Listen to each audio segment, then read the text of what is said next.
Hey everybody, it's Kerry from Babs Beauty Warehouse, and we're going to have another gemology talk, gemstone talk, and this is my friend Travis. And Travis is in the emerald end of this business. You may want to, can you see yourself there? Yeah. All right, and I'm going to leave this in so they can see us. Great. All right, good. We got to make sure both of us are in here. Okay, so what is it exactly that you do? I seem to specialize in emeralds. How did that start? Well, I've always had a passion for gemstones, and I grew up going in summers up at Franklin, North Carolina. Oh, sure. No, Franklin, the big show up there twice a year. And I still have a house up there. Do you really? You have a house in Franklin? Near Franklin. It's up on a mountain. Okay. 7 miles from Franklin. It's so beautiful. If you guys ever get a chance, Franklin is absolutely gorgeous. We used to stay at the mayor's wife's bed and breakfast up there all the time when we exhibited up there. Nice. So, Franklin, if you all don't know, is not just a show; it's a gemstone area. Mostly rubies. Rubies and sapphires, and I believe my first time I went there I was 10 years old to that show. Oh, cool. Cool. I think that's when we took my son up there, about that age too. Well, what got you into why emeralds? I just I run a couple other businesses, but out of nowhere I decided to go to Colombia and found a Candelaria in Bogota. Wow, you got some guts there, don't you? And light bulbs just went off, so I head into it again, into gemstones. And did you go to Colombia with the idea of getting into emeralds or exploring, or did you go to Colombia just as a place to go to? It's just a place to visit. Okay, and the emerald thing kind of sucked you, and you just stumble onto it while you're there? Yeah, pretty much. Okay. And the way commerce works there, and the culture. I love the culture in Colombia, and the people there are very nice. And it's just a pleasant place to be in altogether. Would you say Colombia is that area is the top producing in emeralds, or you've got what? You've got Brazil. Yep, you have Brazil. You have Africa. You have Africa, Zambia. Russia doesn't really produce all that much, Okay. and also, of course, Colombia's been the lead producer, I would say, for most of the time. Is it big mining, or is it just small mom and pop type mining? Both of them there. Mm-hmm. I know I watched some of the shows. And I don't know. I've seen some of the Colombian mining, but we know how much of that is fake. Right. So, Exactly.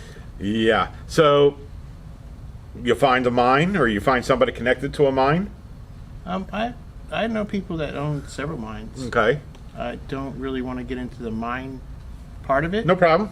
No problem. No, I mean getting, actually. You don't want to get your hands dirty. Investing in a mine. No, I love Yeah. getting my hands Yeah. dirty. It's Okay. part of my passion. Is Okay. getting in there and mining with them, and just to do it. I don't really care if I find anything or not. It's just really cool to do it. But the investing part of it, I don't believe is really there. Now, what's the best way to tell if it's an emerald? Let's say I'm down there and I'm walking around and I don't know much of anything, and a guy opens up a parcel and say, "Hey, you want to buy some emeralds?" How can I tell if that's emeralds or not? That you need to get some schooling. Get some schooling. Well, is there easy schooling? We know there's a device called a refractometer for those of you that are not in the industry. There's a Chelsea filter, which I'm horrible with. What else is there? There's labs there in Bogota That you can trust. Yes. There are labs. So you can take the price, say, "Hey, thank you for showing me this parcel. Let's bring it to this independent Exactly. lab." Exactly. Okay. And they're very fast, or no more than 1 day usually. Oh, that's pretty good. And most of them are, or I would assume there are some that are not on the up and up. Oh yeah, they're most of the labs in Colombia know what they're doing. Okay, how can you tell if it's some type of accredited lab? Yeah, obviously I don't want to take Mr. Parcel's idea. I don't want him to say, "Hey, come to this lab," and because we're not going to trust that, are we? No. Yeah. But I learned under the lab directors of all these labs, Okay. and I seem to like Rodrigo Geraldo.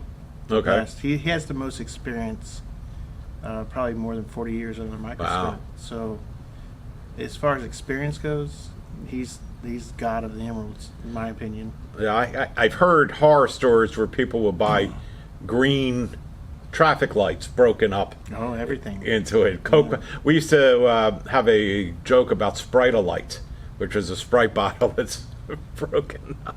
Long story. Okay, so I got these emeralds. They're rough. Not much I can do with it. I could think I'm going to bring it back to the United States and sell, but that's really not going to happen. Nobody's really going to buy rough here unless you're in the industry. Right. So there's cutters down there. There's cutters down there. As a matter of fact, very few of it makes it out of the mine without being cut. Okay. It gets sold at the mine level, but Do the mines have cutters, or that's not connected at they all? do have cutters, but it all gets taken up to either Chiquita or Okay. up in Bogota, Okay. and it gets cut there. So let's talk about overall what an emerald is. Our emerald is from the Beryl group, Yes. right? And the Beryl group is, now correct me if I'm wrong, we've got emerald, we've got golden beryl, we've got aquamarine, we've got morganite. What else we have? Am I missing anything? Big spite, Big spite? We know what color is big spite? red. Okay, red. So red emerald. So you hear red emerald, and you hear now on the cruise ships, had a customer come in talking about yellow emerald. These are not emeralds. These are yellow beryls or red beryls. But they want to put the moniker emerald to make it sound better and to be more expensive. So big spite would be the red emerald. Is that what they're? Well, it's a lot of misinformation and trade names being thrown around. Emerald is another name, another translating name for green. Right, So- exactly. So exactly. calling it red green, I don't understand it. Or like green amethyst, Yeah. which doesn't exist. Right. It's actually green amethyst. It's amethyst that's actually really light out in the sun, turns green. A specific, whatever specific. I don't want to say species specific type of mineral of quartz that does that. So it's the same thing with red emerald. But isn't red emerald a trade name? I don't know. I I don't think think that's so. no. You don't. Okay. I wouldn't consider it a trade name. I know that labs like GAA or any accredited lab would never say something like that. Right, but they don't generally do trade names, except they did it with Galatea. Are you familiar with Galatea? No. Carved Pearl Company. So they have a Tahitian pearl that they put a seed of citrine or turquoise into the mollusk. The pearl grows around that. They carve it back to it, and they've got the moniker Galatea Pearl. That is interesting. Yeah, it's really cool. Maybe we'll do a discussion of that one time. We used to sell Galatea pearls. So what did you bring us to intrigue us with? Well, I have a little bit of everything. I think I've got Colombian emeralds. I've got Zambian emerald. Okay, we're going to do some beauty shots, but you can just Oh, hold okay. that up to the camera, kind of. You might want to leave the top on and hold it up to the camera. We don't need an avalanche of emeralds around here. All right, we'll do some beauty shots in a few seconds. Okay, and I did bring some rough crystals, Oh, really? Yeah, I like rough. mineral specimens mostly. Are they expensive? It just depends on the quality, just like emeralds. I've got some customers that like buying like rough aquamarine and making rings out of it. And of course, we from time to time get rough emeralds for beads. Yeah, I do source rough in Colombia, Okay. but generally I sell it as soon as I get it here. Is there a lower grade that I can get from you that's drilled? Oh yeah, Can they drill it? they do beads over there in Colombia. But Okay. it's a lot more expensive than, let's say, India sells. Yeah, we have some India from the 80s. That's a long story how we got the inventory. But I wouldn't be looking for like strands of beads. I would be looking for, I got a couple customers that make rings. Okay. And then actually my wife just made an aquamarine ring with the rough aquamarine crystal. So it'll be single crystals. And we have sold diamonds, single diamonds, cubics or cubits or whatever they call them. All right. Nice. All right. So let's get to we're going to switch over to the other camera and we're going to talk about these individuals. So what have we got here? We've got a piece of cat's eye emerald rough. It's actually Okay. a crystal. Looks like. Oh wait, there we go. That's called chatoyancy, right? The Yes. cat's eye effect. Mm-hmm. Now, is this just a specimen, or is it worth polishing, or? This is more of a specimen. Okay. A lot of different stones can go and have that chatoyancy. I really like this piece here.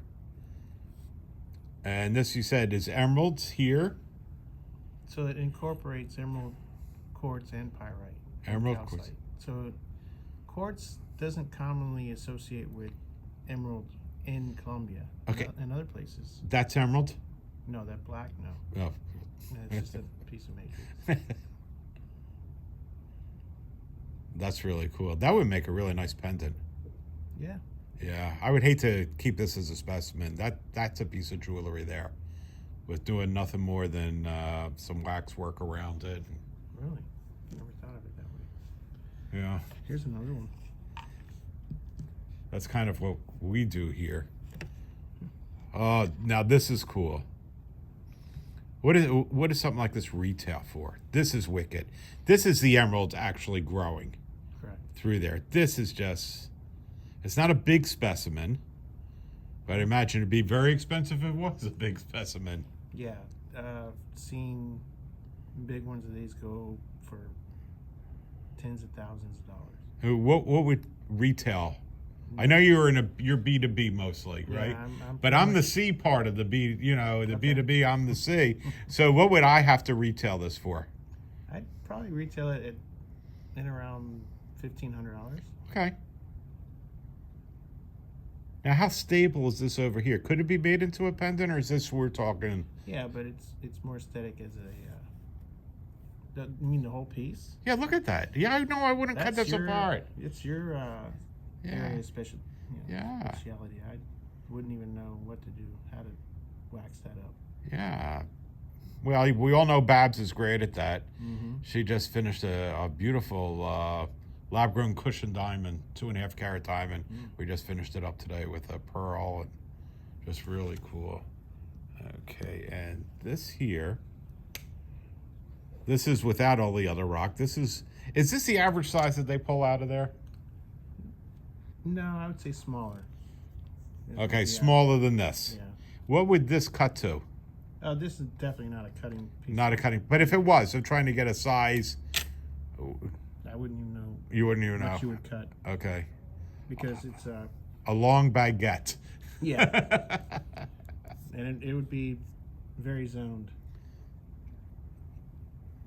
Oh, that's cool. This one would probably cut, but we wouldn't do that. We wouldn't cut it.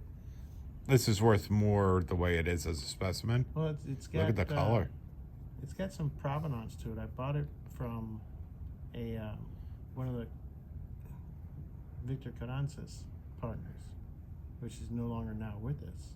So I bought it in the middle of COVID. He died, I guess, a week or two, no, later than that. And, it just has sentimental value now. Sure, More than anything. sure. But I've got photos and videos of him holding it and passing it to me. Oh, wow. Such a dramatic color. Yeah. That is, I know everybody has their own what ideal color is, but that's within a range. Everybody's ideal color is within a certain range.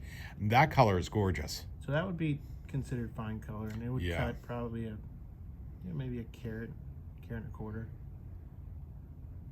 That's a beautiful stone. Now, treatments on these. This, obviously, none of this is treated. So, yeah, this actually did come treated. Okay. It's actually moderate. Okay. But I took the treatment out of it because it's a specimen. I figured. Sure. Why? What's the point? Yeah. So I took all the treatment out of it. And there's different kinds of treatments.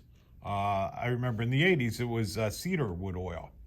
Cedar wood oil. Vacuum and some little heat, and that was it. And they've used, just like India uses now, just about everything under the kitchen sink they could find, including Opticon, which... I'm familiar with Opticon. That's not a good idea, Opticon, is it? Not really. I mean, it's very viscous, so you need... Vacuum wouldn't work with it. You have to use a lot of pressure, which is what Columbia uses now, which is what I use. And you have your own treatment? I have Your my own own- secret formula? No, I buy my the Colombians, I believe, make the best liquid resin for emeralds. I mean, that's what they do. They literally have giant buildings that do nothing but treat emeralds day in and day out. Is it like stabilization or? No, nothing to do with stabilization. Okay. No, they do stabilize rough from time to time. Okay. But that's a totally different process that they use. All right. Now that we've seen specimens, let's take a look at some finish. And the one that I was asking you about, I'm going to pronounce this wrong, everybody. Trapiche? Trapiche? How is it pronounced? Oh, tweezers. Here you go. The opening things. The best thing is actually Michael showed me this. Oh, yeah. That's what that's there. There used to be a guy named Polo that made the best boxes in the world that would never pop open. Oh, really? Yeah. So here's... All right. I'll swing over. You figure we'd have more than one pair of tweezers out here, being that we sell tweezers. All right. So do I have this the right side up? Yeah, it doesn't matter which side. Okay. Oh, there we go. Look at that. Now this is called a Trapiche emerald. Trapiche emerald. And what makes this special? It has Oops. unique growth. Okay. So the way that it grows, There we go. is hard to explain. I'm terrible at explaining. Yeah, it's just that what makes this unique is the growth pattern in it, as opposed to a single crystal. Is this like multiple crystals that were grown together? No, it's Okay, a single crystal. I've got single crystals and this is a slice of a crystal. Okay. So this has been sliced, and it grows just like a normal crystal, but it has these lines going through it. Now, do people collect this, or do they put it in jewelry? Jewelry. Okay. Mm-hmm. See, I learn something new every day. All right, what else you got for me? We're going to go different country of origins now? Either that or there's a cat's eye, sort of a cat's Oh, let's eye. all look at the cat's eye. Here's tweezers. Let's see which one it is. I'm just going to leave this in the... I don't know if you sell these or not. What, UV lights? No. Oh, the strong lights? Yeah. I do not. They're good. Good to have. Let's look at this again. I love this. This is such a cool specimen here. Did we look at this specimen? I don't think so. I think this was off to the side. Look at this. Yeah, you videoed that. Yeah, you know what? I'm zoomed in on it now. Ah, okay. It even looks prettier when Wow, you zoomed yeah. in. Look at that. Yeah, it's, the crystal on your left is a calcite crystal. This over here is calcite? Yep. And this is quartz? There's, Or beryl? I Or believe that's quartz, and then That's there's quartz. more calcite to the right. And this is emerald here? No, this is matrix. matrix, and then we've got the emerald. I'm slightly colorblind, folks. I bet you all didn't know that. Now you do. All I'm not right. sure if this is gonna work. But yeah, well, let's see. Let's go and do I it. hope you didn't get it. They're- you know how cabs are. They don't cooperate. Yeah, well, because these are emeralds and they're a little bit more fragile than diamonds, I'm being very soft tweezered on it. This one doesn't have the best buoyancy, but You can see it. yeah. Yeah. And this is Colombian also? Yes. Now, is there other places where in Colombia are we talking about? There's basically Not specifically, but near the there's- cities? Or, no. It's out in the mountains. It's mountains / jungle. The average temperature is like 72 degrees. Where the old tourists used to be out there? I mean, What were they called? the guerrillas. Yeah. Yeah, they were out there, but not anymore. It's really it's gotten peaceful. Even the police out there mine Oh, really? from time Cool. to time. Yeah, so it's But show me some Zambian. all right. Now, Zambian is most of the beads, the emeralds that we stock here are Zambian emeralds, Yeah. and Okay. and Zambian emeralds. The green beryl, by consensus, should contain either vanadium or chromium. Can they contain vanadium and chromium together, or is it Yeah, either or? They usually do. They usually do. So the Zambians generally have a higher content of vanadium. Am I correct? Yes. Vanadium over over chromium. Here's one here, but Here you go. I had the Zambian I wanted to show you. I can't find it now. It went from. Well, we have a count of boxes here, so. It couldn't have gone far. I literally just saw it. Just don't know where it Was it right here? No, that's the Trapi. Yeah, here's one. Oh, yeah. Easy to pick up. Look at this stone.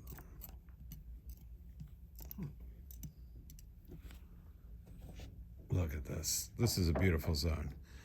This is from Zambia. Yes. That's a clean stone.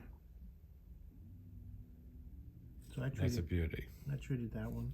Now, was this cut in Colombia or was this cut in Jaipur? Jaipur. And the reason why I said that is we look at the bottom of it, that's called a belly. Yep. Okay, and usually when they cut in Jaipur, they're cutting for weight, not necessarily for beauty. But when they cut for weight like that, it also increases the depth of the color. Correct me if I'm wrong on any of this stuff. But it makes it difficult to mount. It really does. It makes it more of a challenge. The jeweler will hate you when you come in with giant bellied stones like that. Yeah, it's a challenge, and it seems to me they try to cut them like they cut everything else, like sapphire. Yeah. They have a standard way of cutting. Yes. And if you look at a Colombian emerald, it's just nothing like it. It's not even close. And it's actually, when I do origin on emeralds, it's one of the steps that I use. Look at the belly. You look at the cut, yeah. Yeah. All right. So we see the belly there. Now let's show one that is cut better than that. Now that obviously can be recut, but would you recut it? Well, maybe. I might. That's. You could probably bring up the intensity of it a little bit. Yeah. Not the color. You may lose some color on it. Exactly. That's the problem, is that you might lose color.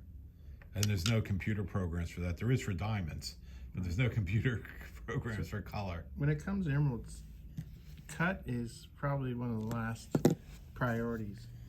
Yeah, because you want something beautiful. It's not like, sapphire cut is very important. A lot of other colored stones cut is very important. With emerald, Yeah, look, you can see just from the top of it how beautifully that's cut. right. And you can see it doesn't have that big fat belly. It's got a little belly on it. It's off. Yeah. But you would use a double gallery setting for those of you that are setting stones out there. So you've got room for the belly and something more parallel coming down. Then here, I'm doing this with my hand. You all can't see what I'm doing with my hand right now. I'm describing with my hand. That doesn't work out too well. Right. That is a beautiful stone. That is. And this would retail for just ballpark. I don't do retail, so what? Triple key the. Key on a stone like this, keystone. Okay, so retail probably in around $400. Oh, that's cheap. Yeah, That's cheap. too cheap. That's cheap. It's, what is it, about a 1 carat? One and a half? One and some change. Yeah. One and some change.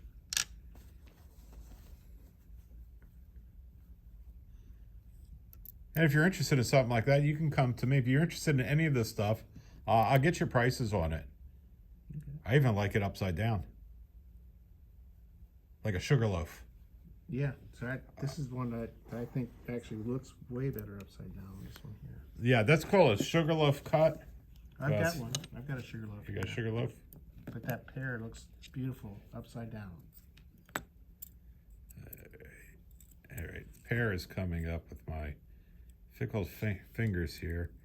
My tweezers are too fat for this stone. All right, I'm not doing well. Here, I'm going to let you. You want me to do it? Yeah, you're right-handed. I'm left-handed. Well, We can... But I was taught to use my left hand. Were you really? Yeah, because under the microscope, use your other hand. It's got grooves in there. Because it's emerald, I'm being really cautious. Oh, you got it now. There you go. Okay. All right. All right, so this is from the top. That's another beautiful stone. And that's from, oh yeah. I do like that. I do love that color.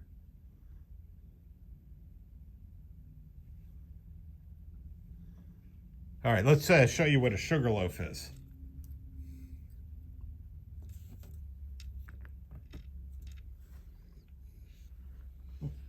There you go. There we go. Now this one's going to be even more difficult. Well, we'll just put it down and. There you go. Got it? Yeah. All right, this is a sugar loaf. And how would you describe a sugar loaf? It's kind of like a cab. Yeah, it's a cab with the 4 faces and a peak. Yeah. This is more of an older type cut. It's been around a while, for sure. I don't know. Especially in color. Yeah. This is an Indian type cut. You don't see this cut in Bangkok or any place else. Mostly in Jaipur. Yeah, this was probably cut in Jaipur, but they do a lot of sugar loaves in Colombia. They do cut sugar loaves in Colombia? They cut everything there, but Okay. lately they've been cutting, fastening all the good cabs. Yeah, well, we did that. We bought a bunch of cabs back in the 80s, and I turned them upside down on the bottom, and I saw it had that really deep green around it, and I sent them out and had them faceted. They came out absolutely gorgeous, made good money on them, not afraid to make money, but I took the chance, and we made a lot more money than selling them as cabs. Yeah, so that's what they're doing nowadays. Yep, that's it with the show and tell. I hope you guys liked all that. You got anything to add to what we're... No, treatments is... Don't worry about treatment. Emeralds are generally treated. Am I correct? For the most part, Okay, you can almost count on it. There are bad treatments and there are good treatments. True. Cedarwood oil, which is one of the older treatments, just doesn't last as long. Doesn't stay into. But you expect to be treated. These are never heat treated, I would assume. No. Okay. And there's not a treatment. There's just a filler of some sort, and that's it. That's what treatment is when in clarity enhancement. It's filling the gaps in the fissures. Yeah, it's something we accept in colored stones more than we would accept in a diamond. We don't like those things filled because they're absolutely worthless. Correct. So you might as well buy a lab-grown diamond. A lab-grown diamond will probably hold more value than a drilled and filled diamond. I just filled my wife's diamond. You just Yeah, she saw it and it didn't work out. No? No, I don't know why. I do everything, spinels, rubies, sapphires, everything these days, and for some reason her diamond did not work out. Yeah, but did you have it done by a diamond guy that does filling? No, I did it with... Oh, you did it? Yeah. Yeah, I did it the Emerald way. I've got somebody, if you're interested in having it filled up in New York, Isaac Lander. Do you know Isaac? Oh, okay. Yeah, Isaac is great at that stuff. Tulsa Gold, he used to, do you know E.W. Fisher? I don't know. He's from Polygon years ago. Okay. He used to, when Yehuda was out, he had his own line also of filled. Be interesting to see how they do it. Yeah, it'd be really cool if you're ever in New York. Maybe you look up Isaac. He's got a laser too to go and cut holes in diamonds, to make them to briolets. Nice. So yeah, really cool, really cool. Well, I thank you. Yeah. I think this was fun. Yeah, So absolutely. put in the comments section if you have any other questions. I'll go and send them up to Travis about emeralds. If you're interested in any of these, contact me. We'll get your pricing on it. Subscribe. We'd really appreciate it. You all have a great day.